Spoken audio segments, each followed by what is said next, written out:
Good morning, everybody. Happy Monday. Welcome to But First, a Cup of Coffee. It's Christian here. Nice to see you. Hope you had a wonderful weekend. I kind of want to go ahead and just jump into it today. Got a couple of things to talk about, so that's fresh and exciting for me. First one, I've been talking for a while about. I've got a potential new tech thing going on. That's with the new site. I've been in contact with somebody who is starting a brand new technology website, and he's been looking for some help and some writers, and so I'm on board with that. Site doesn't launch until next week, but my first 3 pieces are submitted and turned in for editing, and I've got a 4th one I'm finishing up soon, so that's exciting. I'm covering computer gaming, 3D printing, did a dictionary on the jargon and terms used in modern living room technology, like TVs and receivers and stuff. I go over what Dolby Atmos is, what HDR10 is, what Dolby Vision is, all that sort of stuff. A lot of cool and interesting things going on there. I'm really, really excited about that. Got all that stuff done at the end of last week, and so over the weekend we were starting to get things loaded into the site, so it's like really exciting. So next week I'll be able to share links and things with you. Beyond that, one of the products I've been waiting for finally came in. It's a little tiny box with a pile of HDMI ports on it. You plug HDMI ports into one side, plug this into your TV, and then there's little plugs here for LEDs. This is from a company called DreamScreen. This is a biased backlighting system. So basically the way this works is you wrap a bunch of LEDs around the back of your TV, and you plug in your Xbox or your DVD player or whatever into this side and then into your TV. And what this box does is it reads the HDMI signal and it reads colors, and it adjusts the LEDs on the back of the TV to match those colors.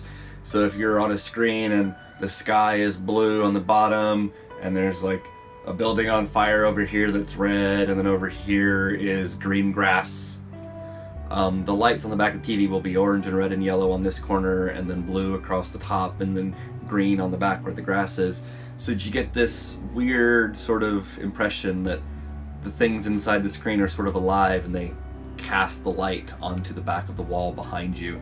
And it's one of those wonderful little things about tricking our brains and using science, where it's like the screen obviously does not extend and there is no picture out there, but having that light that matches what's going on the screen sort of makes your eyes have this vision that the screen is much bigger than it is, and that you're more into that space and area. So testing that, really excited. This is a standard edition one, so it only does 1080p content. I can't do 4K, so testing it with my new 4K television that I've been testing has been a little complicated, but there's a 4K version of this coming really soon, so hopefully I'll be able to get a hold of one of those to do 4K and HDR testing. So that'll be fun. On the bad news side of front, or on the bad news side of things, on the bad news front, both of those work. It's early, give me a break. I want to mourn the loss of a dear friend. This is my Rocket Kone XTD mouse. It was one of the very first products I ever got to review, and gosh, I guess that was 7 years now. And this mouse has been my daily driver ever since. It has some incredible features. I love the way it's shaped and feels. It's one of the first mice ever released with like customized RGB lighting and stuff. And it finally kicked the bucket. And my world is in disarray, because in a lot of ways I built my entire workflow around using this mouse. Rocket has a software functionality patent thing called Easy Shift. Basically, if I click and hold this button, it acts like a shift key on a keyboard, and so every function of my mouse changes when I'm holding that. So in like normal usage, when I'm just whatever, and I hold the button, it makes this skip backwards on a web page, this skip forward on a web page. The scroll wheel becomes volume control, and I can click the scroll wheel to mute whatever's on my computer, and I can click it left or right to skip forward and back songs. So it's full media control just by holding in the shift key. And then I can hit one of these little buttons to skip forward or back in profiles, and I had different profile setups. Like when I was in Photoshop, I had it set up to where when I held shift, each click was a different macro function that I had set up, and that the scroll wheel was a zoom, so that I could just instantly zoom in and out on whatever I was working on in Photoshop. So the little shift function right there, that one little button dramatically changed the way I've done work for the last several years. And now my mouse is dead, and I've had to swap to a backup, and it's just throwing my life into chaos. So I believe I'm gonna have a new one of these coming very soon.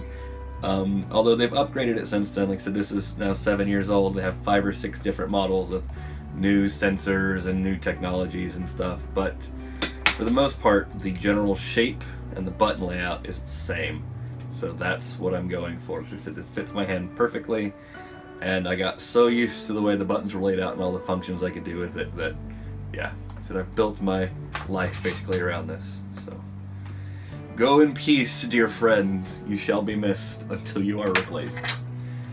Other things I've got going on, if you haven't seen it yet, that I have the video posted for the Corsa Jarvis Ferrari desk. That's up. Hopefully the written piece that accompanies it will be live soon on 6speedonline.com.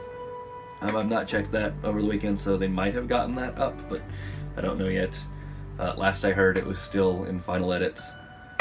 I think that's all I really have going on right now. I will be building a friend a toy box soon for their daughter, so that's fun. I don't know if I'll have any time to really, record me doing any of that. It's going to be a relatively simple project, so I'm not sure if you guys would be interested or not. But that's the thing I've got going on soon, so that's exciting. I'm trying to think what else I got going on. I think that's all the big things right now that I've got in the wings waiting for you guys. But otherwise, like always, I hope you had an incredible weekend. I hope you are ready to dive into the week ahead, conquer what needs to be conquered, and make your name, your mark on the world.